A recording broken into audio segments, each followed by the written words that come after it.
Right now, the foldable phone market is in a really interesting place. Companies have figured out how to make the hardware bend, but the real challenge isn't actually the hinge or the display, it's the software. Because when you unfold a phone into something tablet-sized, the question becomes, what exactly should it feel like to use? And according to a new report from Bloomberg, Apple might already have a pretty clear answer for its rumored foldable. Just make it behave a lot like an iPad when you open it. Now, before we go any further, it's worth saying this. The device people are calling the iPhone Fold doesn't officially exist yet.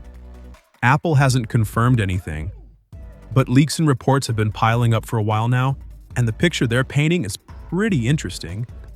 The idea is that when the phone is closed, it'll be roughly the size of a normal iPhone. Pretty standard, but unfold it, and suddenly you're looking at something closer to an iPad mini in terms of screen size. Basically, a compact tablet that fits in your pocket. And that inside display is rumored to have a wider aspect ratio, which actually makes a lot of sense. A wider screen is perfect for watching videos, browsing, or running multiple apps at the same time without everything feeling cramped. But the key part here is how Apple plans to handle the software. Instead of reinventing the wheel, the report says Apple is updating iOS so that when the phone unfolds, the interface starts behaving more like what you'd see on an iPadOS device. So think split-screen apps, think larger layouts, and apps sitting side by side instead of constantly switching between them. Basically the kind of multitasking that already works really well on iPads. Now, to be clear, the Fold will still run iOS, not iPadOS. So it's not going to suddenly turn into a full desktop-style experience, and you won't be running iPad-exclusive apps natively on it. But developers will reportedly get new tools that let their iPhone apps adapt to the bigger display. That means things like expandable layouts or sidebars appearing along the edge of the screen, similar to what a lot of iPad apps already do. In other words, apps won't just stretch awkwardly across the display. They'll actually take advantage of the extra space. And then there's the hardware side of things, which honestly might be just as important.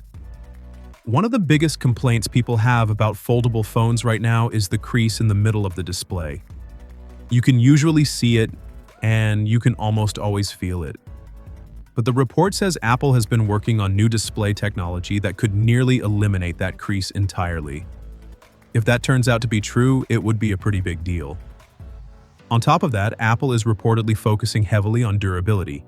The goal is a hinge and display that can be opened and closed thousands and thousands of times without becoming loose or fragile over time. Another interesting detail involves the outer display. Apparently, the front screen could use a punch-hole-style selfie camera, something Apple has never done before on an iPhone.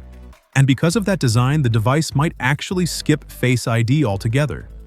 Instead, Apple could bring back something we've already seen on certain iPads, Touch ID built directly into the side power button.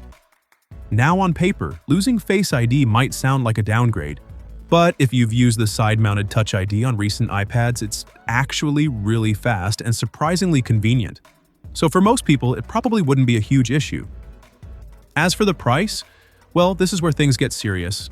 The rumored starting price for the iPhone Fold is around $2,000, which would instantly make it the most expensive iPhone Apple has ever released.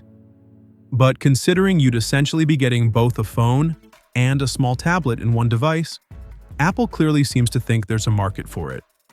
And honestly, if they can nail the software, reduce the crease, and make the hardware durable enough, this could end up being one of the most interesting iPhones we've seen in years. But now I'm curious what you think. If Apple actually launches a foldable iPhone around that $2,000 mark, would you even consider buying it? Or is that just way too expensive for a phone? Let me know your thoughts down in the comments. And as always, thanks for watching, and I'll catch you in the next one.